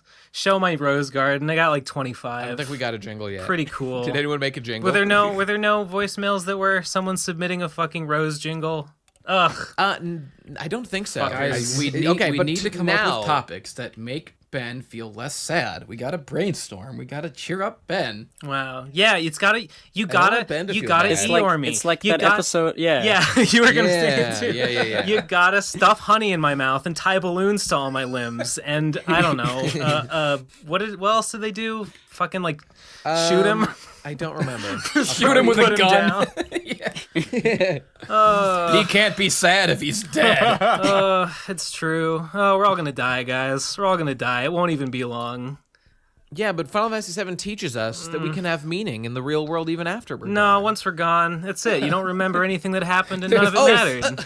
But the remake teaches us you won't actually die. Yeah, but that's fiction, though. It's not real. You definitely really just die, and then there's nothing. Cool. Well, then what was the point of the remake? What's the remake trying to tell me? Well, Ben? I guess what's the point of life at all? Maybe nihilism is correct, so maybe the remake is correct. Oh no! It's way more accurate. Yeah, you know what? I guess I stand the remake now because that's what it's like. It's way more relevant to my real life. Nothing experience. means anything. Consume. Don't ask questions. Just consume. And you know, at least buy it's part at least 2 it's through honest. 10. Shinra was At least right it's all honest. along. No, it's not honest. It called itself a remake, and it pulled this shit on me. They're remaking the plot line as well. That's all. Yeah. Do you guys put any credence in? Okay, let's say Okay, Nomura. Oh God, I brought it back. At his Oh chair. fuck! No, off, no, damn all it. right. I just Here- this is an epic meme. No, This is an epic meme. no, it's Nomura's not epic. giggling It's at not a his chair. meme. It's not funny. You I need want to to die. thinking to himself. You need to die, Nate. I'm Japanese. I'm Japanese. I can use English words, and they mean whatever I want them to mean because I'm not English. Is this a legitimate legal defense? Would this pass in a court of law? Yes. Oh, it was Well, actually all right. Final Fantasy VII Remake, not remake. No, it was actually Final Fantasy V remake. Those were the not Roman numerals. Well, no, those it's were actual remake, letters. not only because they can't numerals? pronounce R's, but because they give him some leeway in the No, remake. it's Final Fantasy VII Remake. It sure is. It is to me. It is to me. That's the title of this Hey, episode. speaking of, Yeah, that makes sense. hey, look at this. I commissioned Hey. Kazi to draw my Slimegirl from Rowdy Fuckers Cop Killers. That's pretty cool. Not at- bad. Not bad. Oh, I yeah. like it. Where? saw Please this. be distracted Kazi by does it. cool stuff. I posted in the Oh, chat. it's Oh fuck, what's her name? I should remember. It's Katie. Katie, right? With Yeah, this crazy just face. some normal name for a slime girl. I wanted that to be the thing, is that she's a freak. pretty aesthetic. But she's a Hey, person. actually, Jesse, how do you feel about this? I learned a tragic. No, you're not now talking you- about Final Fantasy VII. No, I'm trying you to know distract what? you. Just go Give it a sec, ahead. give it a Honestly, there's no better week for me to have you guys just go. I don't want to. Yeah. You don't want to hear from me. Sure. better this way. Agreed. It's just that I was playing the original Final Fantasy VII a little bit, and I realized I was like, "Oh, look, they've got mouths. This must be because of more polys, more fucking pixels on the screen. Everything else is like sharp and nice because I'm playing on like the PC re-release. And by the way, I patched in the correct OG music. It has terrible music. You have to fix it, but I did that. But now they've got. I was like, wait, what? They've got mouths? Wait, were those not in the original? And I looked it up, and you talk about a hack remake. In the true original, the models did not have mouths. In the horrible PC re-releases, they have mouths on the models. And talk about disrespecting Well, I think continuity. we've been shitting on the wrong remake this whole time. That's right. That's my point. The mouths. Just a note to Eleazar. You guys may not have heard, but I was doodling on my guitar in the background. Oh, I heard. It was Okay. good. I would like Eleazar, could you please max gain reverb that so that nobody could hear anything? I wasn't even playing well, so it would be bad if people heard what I was doing. But please do that anyway. Side note: this is not about the game specifically. Jess, do you know this guy 48 Productions who makes like all these crazy? Like he makes are like those the the how to in-depth master character every video material? guy? I think so. Yeah. Yeah, 8. it's just that guy. Oh God, wait, I had a point, but I completely forgot what my point was. He's cool. Yeah, he's not a bad boy. I mean, that guy's that's a deep level boy. He just released like a mod that he and his like community or whatever made for the original Final Fantasy VII that I maybe I'll play. Maybe I'll play. It seemed pretty cool. All right, anyway, I totally forget the point of bringing that guy up, but anyway, shout out to that guy. He's cool and I like what he does. And if you like the remake, I will come to your house and it just won't be a pretty sight. That's all there is to it. Nice. All dude. right. All right. I have one thing Moving to on. talk about. Okay. Might not last for too long, but that's, whatever. Neither do I while having sex. Oh yeah. Go on. There's a guy I follow. He makes a marble machine. He's called Martin. It's called the Marble Machine X, and I was watching his latest video. Is that the And- musical instrument?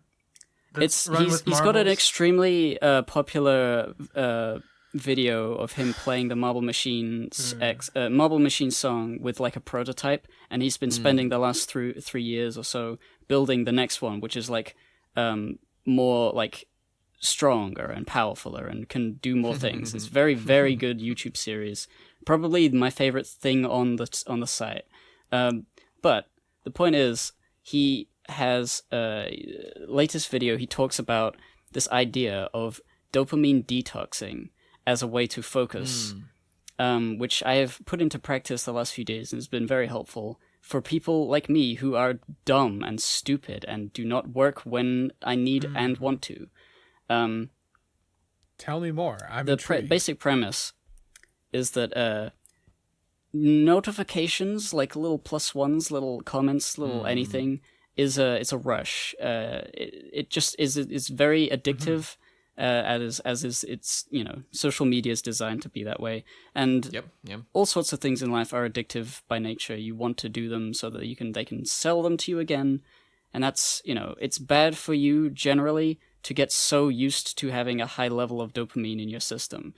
The idea he had was, in order to focus, he needed to detox this dopamine out of his system so that he wouldn't go back. So he would be more able to resist the urge and the temptation to like put on a podcast while he's working and distract himself and be slower while he's doing things. Because some people, they put on podcasts. I mean, I know I used to do this before I switched to music, but music is still kind of a bad thing, where you can't do anything unless you have somebody's voice in the room being on a podcast saying things at you. You can't work. It's impossible. And it's not generally a good place to be in, because you're going to run out of podcasts. There's so many of them, and not all of them are going to be the best thing. But it's also just sort of a hassle that you could live without. And I've been trying to work completely in silence with no YouTube, no Discord, no nothing. Because I've done sort of half measures before. I've like got rid of YouTube and Twitter and stuff, and it sort of helps. But I still feel this urge to be distracted by things. And so I think the idea is, like, on a long-term plan basis, is to, at least while I'm trying to get this fucking Lord of Ghosts comic finished, is to deprive myself of stuff for as long a period as possible so that I can be used to being bored, in a sense.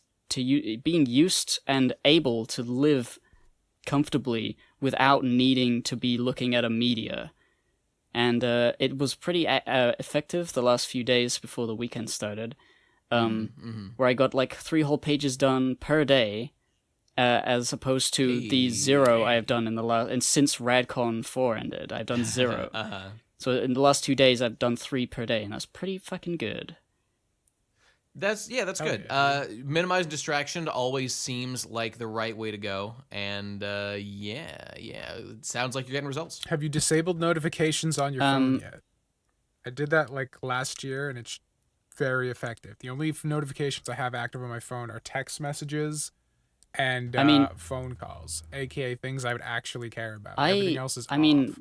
I turned off notifications as soon as I installed any apps, because I didn't like the beep happening and then be looking, and it'd be like the sort of thing I would see on desktop and just do a click, but with a phone you have to pick it up off the whatever surface it's on, and then sometimes you have to press the pin just to see that nothing is happening at all, and I didn't need to pick up my phone. Right. It's something so I've already had that completely turned off, but I have now on my phone, I've talked about it before, this app called AppBlock, which I can set to limit my ability to use any like apps I desire for a certain amount of maximum time per day. So I have a thing called, I don't know what it's called, it's just like a group.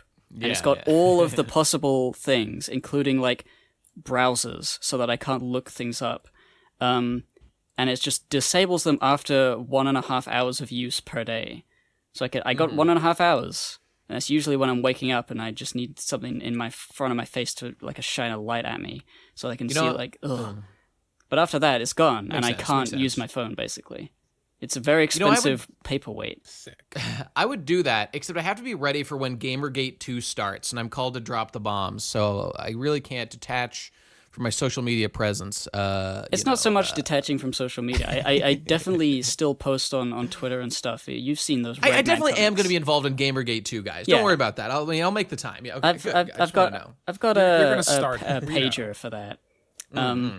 Okay, that's right. An exclusive dedicated device for Gamergate 2's beginning. Yeah, I just press the button to respond, and it makes terrible things happen.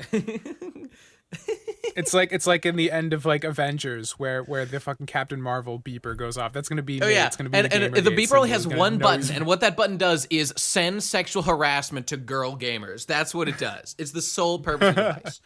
It's great. Just send harassing tweet to Zoe Quinn, hit button. What is it? No, it's go home gamer girl. It just posts that clip from that. episode. Epic. The point though is that you can maintain a social media presence while blocking everything. It's just you need to have need to have like the dedicated time to do it, and then get away as soon as possible. I post just discipline, man. Smart. I get so many likes and retweets on those reminds me Redman of comics. Those are my big money maker, even though I get no money from them. People like those 4 comas. That's what everybody's about. They like those 4-panel, easily shareable comics. I like them. I always like them when I see them. Yeah, they're a treat. You should paywall. Huh? So you cut out. I throw up that paywall. A big red paywall. Oh, I've already got to pay. I got that paywall for that fucking Pumpk OnlyFans, which more people have joined since I posted the last one. It's really funny. That's excellent. You know, I have a bunch of people in my Discord saying Azumi needs an OnlyFans now. Lord. You've started something very All our dangerous. daughters are going to be whores eventually. Is there like actually content on it? There are 2 images. They're basically 2 sides of a Dakimakura that I drew for fun. Okay. How can I engage with every person individually online and decide which specific content I want to paywall from this specific person? That's what I want. I want pure adaptability. I want to know when I've met a real cash cow and exactly how much he'll be willing to give me if I can just squeeze it out of him. But make sure that other people who I know I can't get any money from, I know that they can have everything for free because it's all good in the hood. That would be the ideal consumer setup for me. Alas, I lack the will or the power or the cowardice. Anyway, onlyfans.com/Pumpk911. That's the URL. Excellent. Incredible. Pumpk 1 through 910 would take it, I assume. Is it 911 or 9 911? 911. Just making sure, because Pumpk 9-11 is a whole other. It's a whole other thing. Don't even worry about it. Don't give that person their money. I want to make my OnlyFans. That's Pumpk 711. It's just Pumpk hanging out at 7-Eleven. Just getting a drink, getting a burger. What would she drink? Probably not liquid, because that would put her out. Put her out and she'd die instantly. Oil? Yeah. Oil. Petrol. Fucking explosive liquid. Nitroglycerin. Picks up a bottle of fucking olive oil. That's an energy drink. Yes, excellent. Well, voicemails. I got the voicemails. We could do them. We could do them. Or we could not. All right, I got them. Endless got it right War here. pin Kickstarter still going. Link in the description. Oh, cool. It will be going. Redman pin. Yes, it will be going until not the Friday you're listening to this, but the Friday after that, and it will end at I think like 8 p.m. That Friday, so and we'll stream like end of the campaign on Rowdy Fricker's Cop Killers. Those end of campaign streams. I mean, it worked pretty well for the frickin' the other RadCon. It sure did. So, it sure did. Gonna just do it again. Are there new pins to tantalize me, Ben? Have more been established since last week? Do we have more pins? Yeah. I think since the last time you may have checked, yes. There's a bunch. There's a bunch that have been like funded but have not been chosen yet. So there's more coming. There's the Cop Potrin is there. Yeah, Cop Killers, Rowdy Frickers, Smurg's, Nega Slime Ghost, the Challenge Coin, Slime Corp. Another one by Smurg and Labungus P. I don't know how to say that. God, is that one of the girl on the treadmill? Is that a reference to that thing? You guys know what I'm talking about. That laser set where the little girl gets all lasered and it's very graphic. You know, is that what that is? I don't know what the fuck you're talking about. That's Goo Girls Limited in the style of the Portal 2 Portal things. 2? Oh, remember that? No. The little paper cutout people. Is that like a remake of Portal 1 or something? Yeah, that's right. God, I hope so. They have those like things on the like little animations on the wall with the paper cutout people at a 45-degree angle, like an isometric view. Okay, I don't remember. The point is, it's the Goo Girls Limited logo. Yeah, I see Pizza Chan. Pizza Chan is cemented here. Pizza Excellent. Chan, excellent. The Podrin, an iron-on New Los Angeles City flag patch that one might wear on their arm, for instance. Indeed. You know, I'm gonna iron it onto my forehead. There's a lot of really good shit here. I'm gonna have like huge bags of all this hanging out. Like, there's gonna be overflow. I'm going to have hundreds of like no matter what I do, we're gonna have hundreds and hundreds of like undelivered. When the kids come around for Halloween next year, you'll fill their bowls with stick your hand in RCK this pins. bag, and they'll stick it in, and they'll get stabbed by the pins. As they deserve. Sounds about. Little Okay, we can make this work. But yes, so that's what's up. A lot of fucking cool shit up for grabs right now. Link in the description. Had to mention it. Can't let a week go by. Go pledge for pins, everybody, if you want them, and I certainly do. Yeah. I forgot to pledge, but I should do it today because I know I want them, and I got to do that. I mean, as more become available, I'm hoping that people will just up their pledges. They're like, oh, I want that one too. Oh, I want that one too. And I mean, they get cheaper as you get more. At like 50, they're just like $5 a piece, which is like. Oh, and you know what? Now, actually, I'm glad you mentioned this. Now is an excellent time to mention also that so on the Radcon 4 Kickstarter you may have heard of. Now, by the time you're hearing this, it'll be Friday the 1st. So technically a day past the guarantee. But I think we might have a little wiggle room potentially. If anybody out there backed the Radcon 4 Kickstarter and got physical rewards and has not yet submitted their fucking shit to the Kickstarter, do it now, and you might get in under the wire. We'll see. If not, you might be fucked. But do your best. Do your best. I think most people are in, but I think there might be a couple of stragglers as well. So don't. Yeah. You will literally not like get the stuff you earned if you just don't respond to that. We have to know where to send it. Yeah, or else we just can't do it. We won't even make it because we're only going to make as many as we know where to send. So. Right, because we're going to have to place an order soon. That's right. Who knows how long it's going to fucking take to get here because of. So there you go, ladies and gentlemen. The virus. Your fate is in your hands. Act quickly and decisively. All right. With that being said, I'm glad somebody mentioned that. I was reminded of that. I wanted to say that. All right. Well, anyway, let's do voicemails. We got voicemails here. There's only 3, a mere pittance. Wow. But they are selectively chosen. Lot of shit this week, boys. Lot of shit to wade through. But I have chosen the ones that made me feel anything at all. Very good. So here they are. That's good. I like that. Indeed. And that still may not be a high bar, but it's something as opposed to nothing. And of course, the link to leave them is the SpeakPipe link down in the description. Click that and go ahead and leave us a message. All right, make it good though. Don't fuck around. All right, here's the first one. This is from Joe Pesci. Joe Pesci has left us a voicemail. Let's hear it. Take it away, Joe. Hey, Procrastinators! This is Joe Pesci. Hey, listen, my question is, why come the bread galling house lecture ain't up yet? That's my question. If you don't have it out soon, I'll come down there and I'll fucking bust your balls. All right, have a good night. Thanks, Joe. I will. Straight to the point, Joe. Short answer, we are in the works. There's a lot of political negotiation going on. A lot of red tape we got to cut through. I can guarantee you, though, it is coming. It's in the works. Won't be too long. But I think before that, you'll probably hear a certain song about Brad. So it won't come before the song. So we'll see when that happens. All right, that's it, Joe.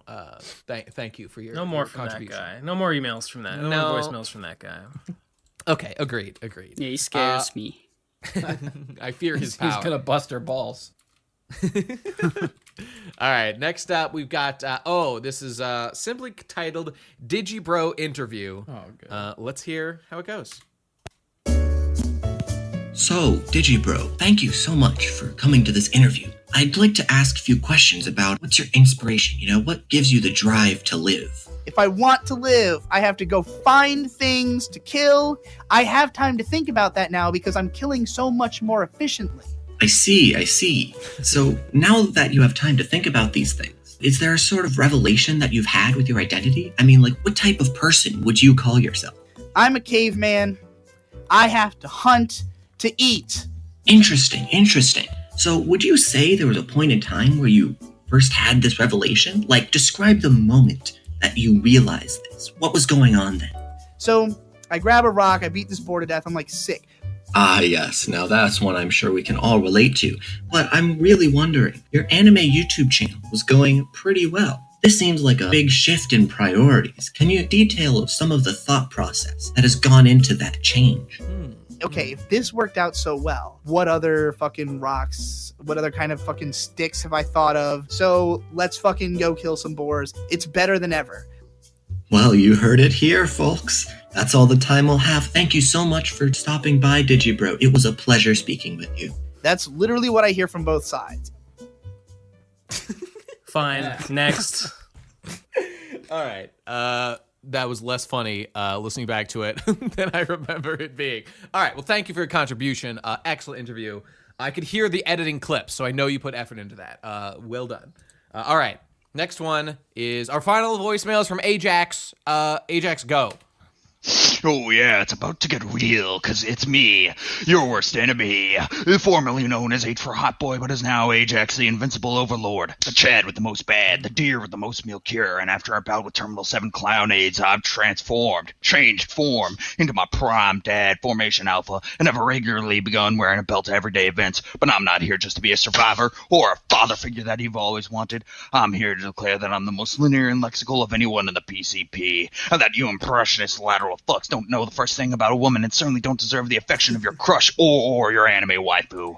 So that's why I'm not here just to red pill you, because we're beyond that. I'm here to gold pill you so you'll be as based and epic as me. Because when I was a grown-ass man in the 6th grade, I read a graphic novel called Pandemonium, and my head was spinning with all the messages of responsibility and loving your fellow man, that I forgot everything but the main character's cute goth twink ass. And the wacky line on the last page, brush your hair, comb your shirt, and iron your teeth, rang through my head. And after our vision quest where I was sitting on a sinking ship, I had to find it again. And only by Googling Demon Twin graphic novel young adult did I find it after 45 minutes with the safe search turned on. It can be done. You can live the dream and be nearly as cool as me. You just have to believe.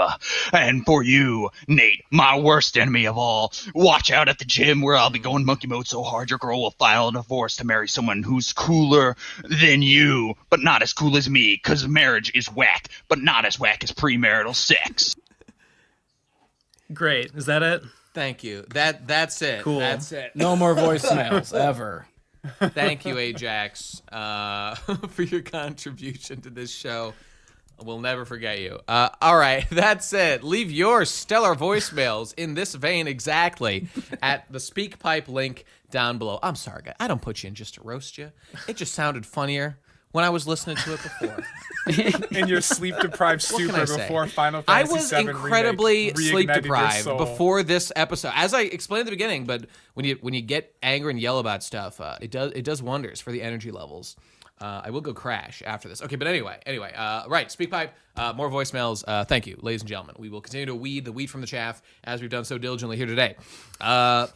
Hey, go to patreon.com/theprocrastinators and give us money because it's the end of the show. And that was a voicemail, and you can give us money to get bonus episodes, which when you hear this, there will be a new episode, not today, but tomorrow, I think, is when we'll be releasing the next bonus episode. That's 37 of them for $5.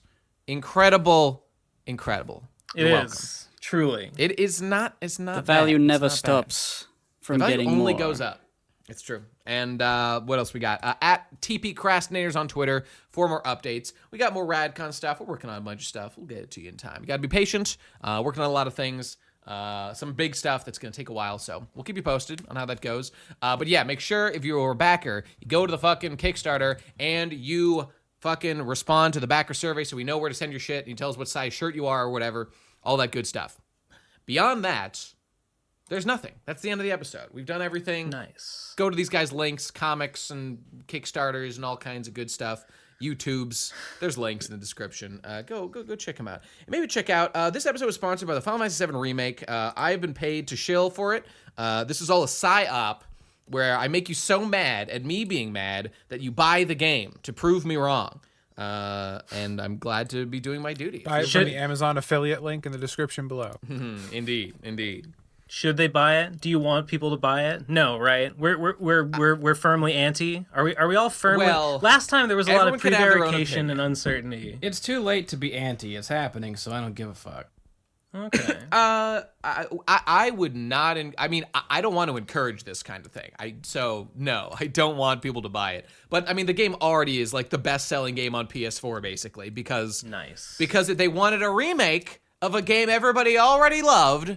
And nobody signed up for this shit, and they can pretend that they like it now. No. I'm gonna cut you off here. You're gonna just repeat yourself 30 more times. Okay, I will just say, not everybody's pretending. Some people legitimately like it. I just disagree. Okay, there you go. There's my olive branch. All right. And end of episode. We'll see you next week, everybody. Or in that bonus episode. If you're tuning into that, which you should. All right. Goodbye. I gotta go watch. Start fucking bye. Bye. Goodbye. Bye.